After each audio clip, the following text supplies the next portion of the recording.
Bem-vindos ao canal Sobrenatural Relatos do Além. Eu sou May Horta e convido vocês a viajar agora no sobrenatural. Casa Assombrada. O ano era 1950. Edson, que antes morava em Baipendi, Minas Gerais, iria se mudar para Tiradentes, também em Minas Gerais.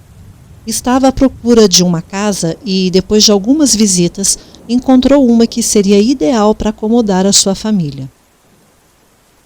Ao sair da casa, os vizinhos o alertaram de que ela era assombrada pelo espírito do antigo morador, conhecido como Joaquim Açougueiro. Edson, que era metido a valentão, ignorou os avisos dos futuros vizinhos e a família mudou-se na semana seguinte. Depois de um mês instalados, a mãe e os filhos começaram a ouvir todas as noites, sem falta, às 22 horas em ponto, batidas na porta.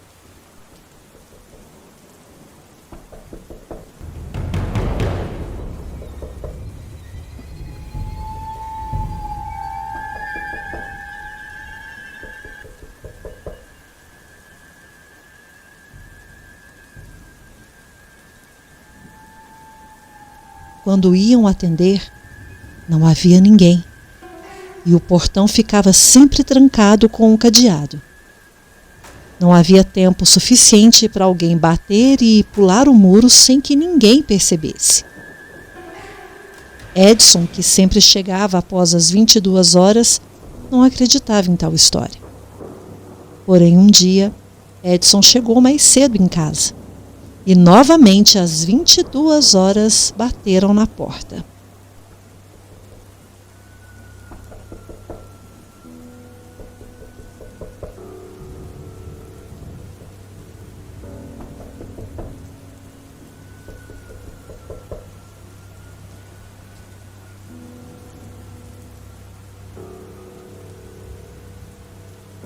Edson correu, abriu a porta e, não vendo ninguém por perto, gritou aos 4 cantos: "Joaquim, é você?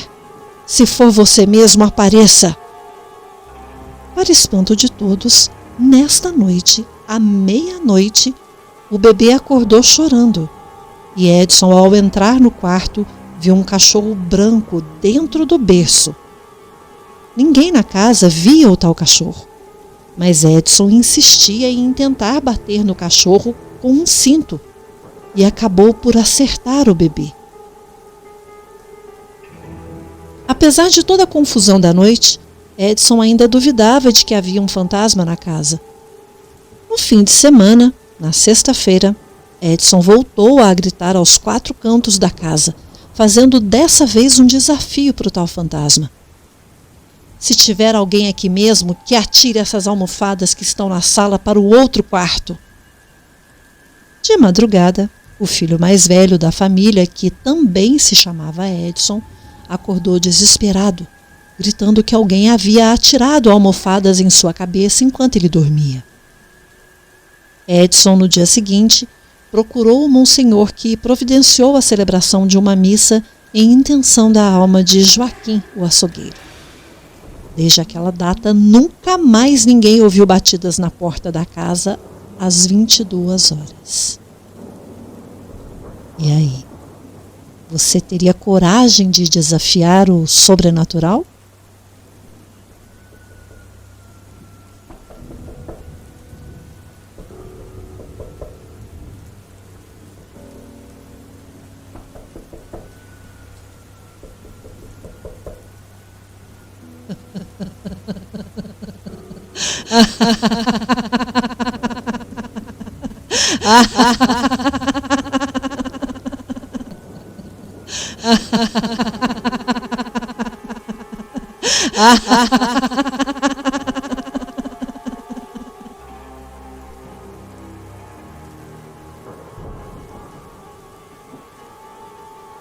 A andarilha. Um casal com 2 filhos tinham acabado de chegar do Nordeste para morar em São Paulo. Eles não tinham onde ficar e andaram o dia todo. Ao anoitecer, esse casal passou em frente a uma casa velha e abandonada e o marido, Álvaro, falou para a mulher: "Vamos passar a noite aqui até o amanhecer?" A mulher concordou, afinal as crianças precisavam dormir. O casal entrou nessa casa e se acomodaram em um dos cômodos. As crianças, que já estavam muito cansadas, dormiram logo. E Álvaro e sua mulher ficaram conversando como iriam se arrumar em São Paulo, pois durante o dia iam ter que andar muito atrás de trabalho. No momento que eles estavam conversando, eles escutaram uns passos pela casa.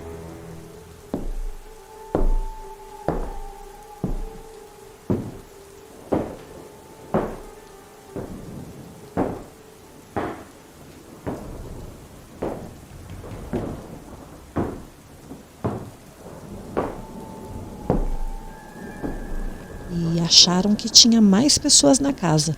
Saíram então a procurar quem estava andando ali.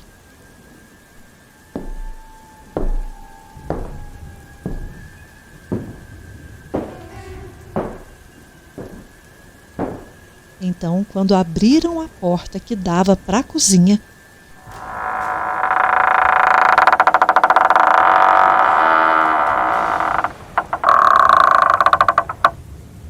eles viram uma mulher que estava de costas, de cabelos compridos, bem pretos.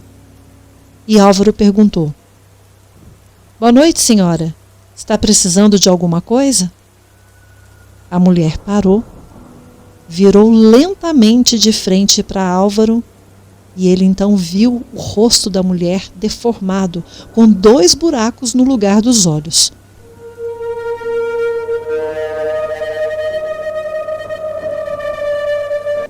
Ele e a mulher correram para o cômodo onde as crianças estavam e trancaram a porta.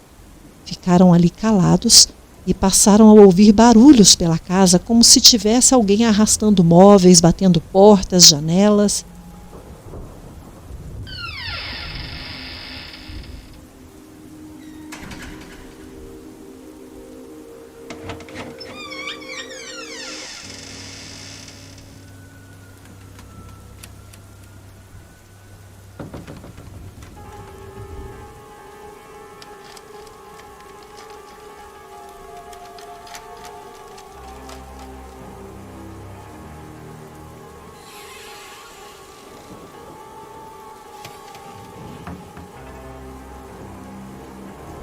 As crianças acordaram e começaram a chorar e diziam que estavam vendo uma mulher feia.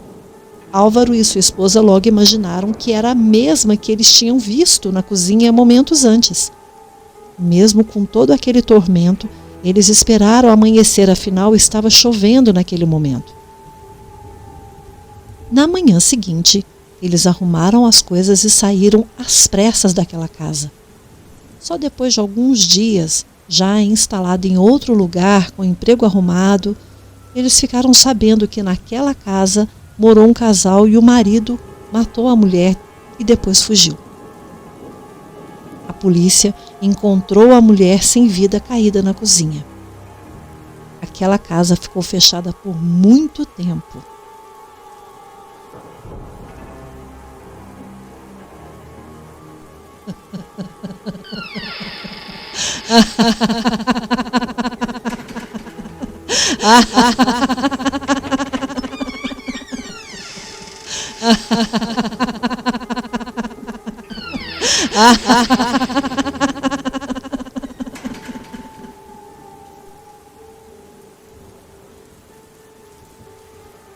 Assassino da teia. Tudo começou há 4 meses. Vítimas foram encontradas sem sangue e enroladas em um tipo de seda. Pareciam insetos mortos por uma aranha. Logo começaram a chamar o caso de o assassino da teia. Até o momento, 12 pessoas se tornaram vítimas desse desconhecido. Não havia vestígios ou provas de quem seria ele. Alguns acreditavam que as vítimas foram parte de algum ritual satanista. O caso já estava para ser até arquivado, até que um dia uma mulher que caminhava em um parque ouviu algo que parecia o som de alguma coisa sendo arrastada.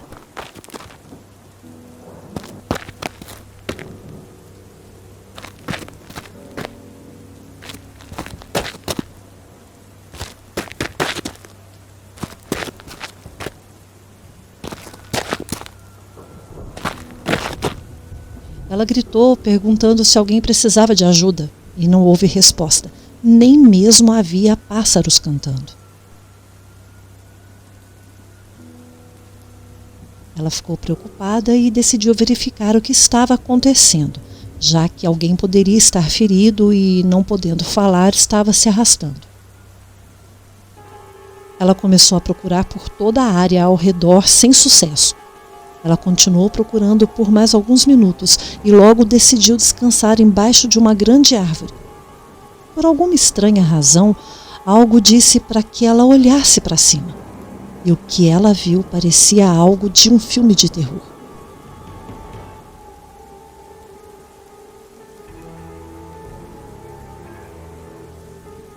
Havia um corpo pendurado no que parecia seda.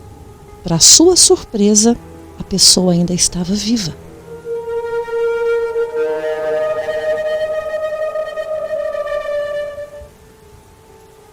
A polícia foi chamada e levaram então a pessoa para o hospital. Ela poderia ser muito útil e ajudar a encontrar a pessoa que havia feito isso, assim que ela acordasse.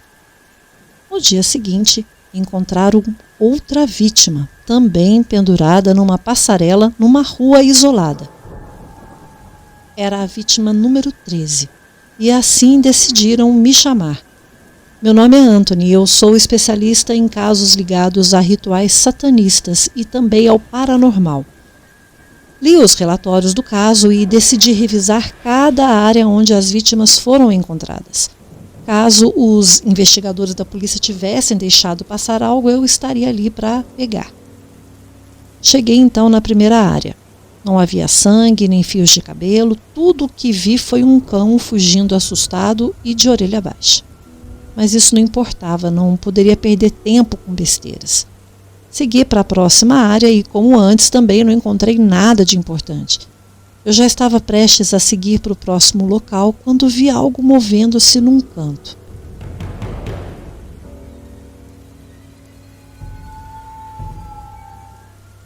Era um cão e parecia exatamente o mesmo que eu tinha visto antes, porém apenas a sua cabeça estava visível, enquanto o resto do corpo estava oculto pela escuridão da área.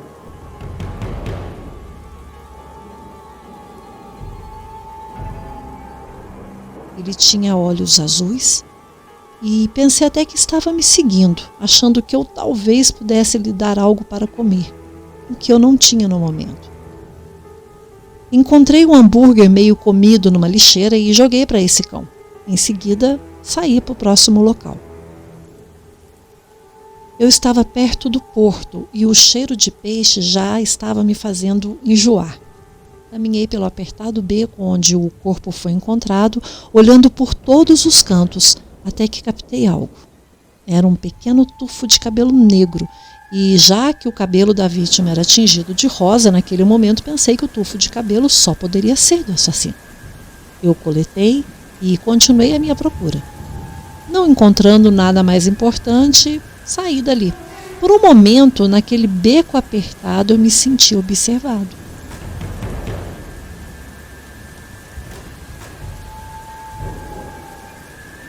Olhei ao redor, procurei pelo meu perseguidor e eu encontrei. Escondido nas sombras estava um cão. Era o mesmo de antes.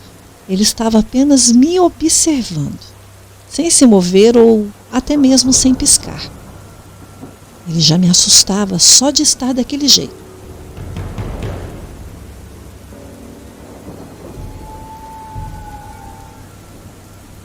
Meu celular tocou e eu quase infartei. Era o meu colega com quem eu havia deixado a amostra de cabelo.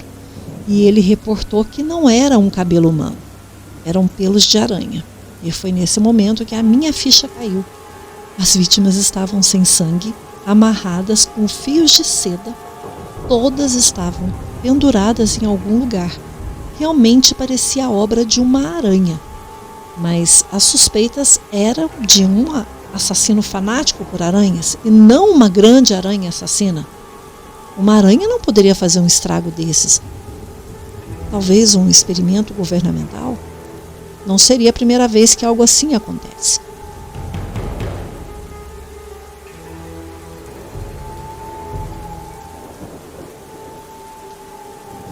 notei algo em minha visão periférica.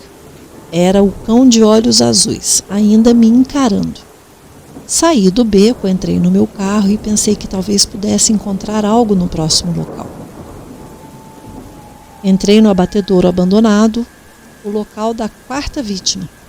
O abatedouro já tinha um histórico ruim.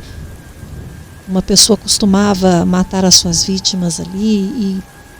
você sabe. Ele nunca foi capturado, nem identificado. Anos depois até fizeram um filme sobre isso. Às vezes algumas crianças se desafiam a entrar ali, ou alguns fanáticos invadem tentando encontrar fantasmas. O cheiro de mofo batia no meu rosto. Me sufocou enquanto eu andava pela área onde o corpo foi encontrado. Segundo o relatório, a vítima estava pendurada no cano de metal que naquele momento estava bem em cima de mim. Se o cano não tivesse quebrado, o corpo jamais seria encontrado. Não havia como alguém ter pendurado um corpo tão pesado naquela altura. Uma pessoa não poderia fazer algo assim sozinha.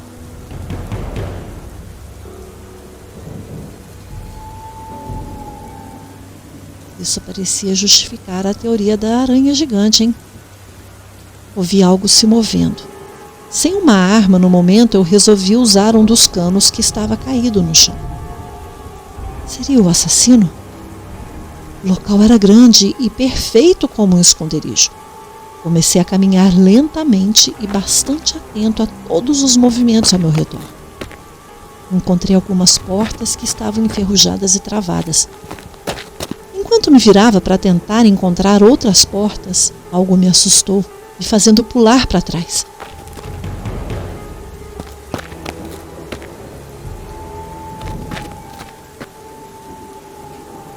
Era apenas um cão, o mesmo que esteve me seguindo o dia todo.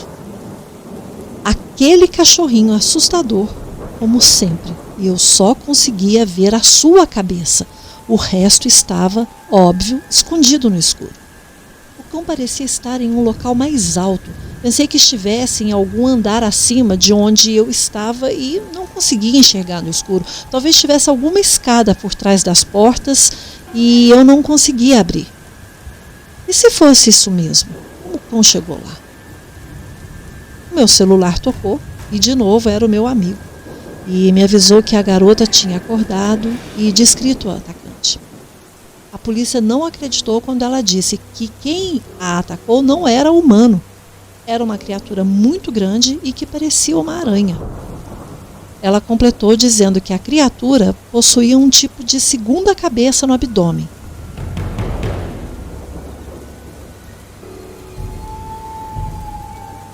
Uma cabeça que se assemelhava à de um cão, de orelhas baixas e olhos azuis. Ouvi algo caindo atrás de mim. Eu não conseguia me mover. Não conseguia falar ou gritar. Estava sem saída.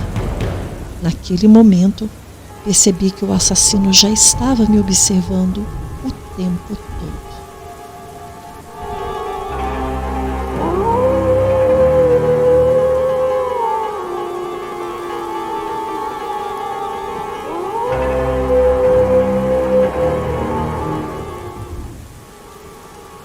Bom, com essa história eu me despeço de vocês. E a gente se encontra amanhã com mais uma coletânea de relatos para não dormir. A gente se vê então na próxima. É nessa que eu vou. Tchau!